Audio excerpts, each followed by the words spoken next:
asking is, what out of phase 3 would you advance in priority in the master facilities plan? And the answer is pretty simple, is that you get a committee that represents the entire community,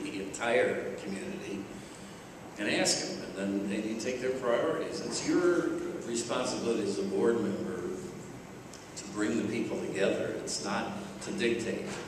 And Mr. Kuhn and I have a difference of opinion on the role of a board member. He feels it's a governor, and I, as a government bureaucrat, and I feel you're a manager. Hey, it's your money, and they're your kids that are going to this. So you tell us where you want the priorities. That's the way to decide it. And so, finishing the answer, I go back and spend just a second responding to Mr. Kuhn on working together.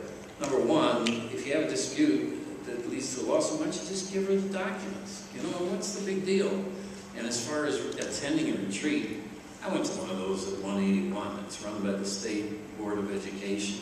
And what they do is pile you in a room and they tell you to all get together, and then they're a bunch of old administrators, and they tell you that you need to pay attention to your administration. Could we say a question that was asked and not wander around in this fashion and replow? Well, under the rules, if you finish an answer to one question, you're permitted to go back and address an earlier question. And since I didn't have... You still have to stay within the time allotment, and you're over time now. I'm over time now because I'm responding to this gentleman's question. Can we also, can maybe he put that on a card? Well, you're the moderator, so moderate. Don't let him moderate. You can't have any responsibility in the audience. If you have a question, well, then tell him.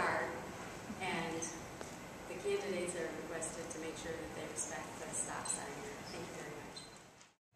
Regarding the master's facilities plan, what is really not included in there would be, from my viewpoint, the fact that all of District 86 was not represented fairly, evenly, and equitably within that plan. We looked down at phase 1, phase 2, and phase 3 on that plan. And in order to be a school board member, one must remember that one represents everyone, not special interest groups. So therefore, the master's facility plan, I believe, the whole concept is really flawed in that aspect altogether.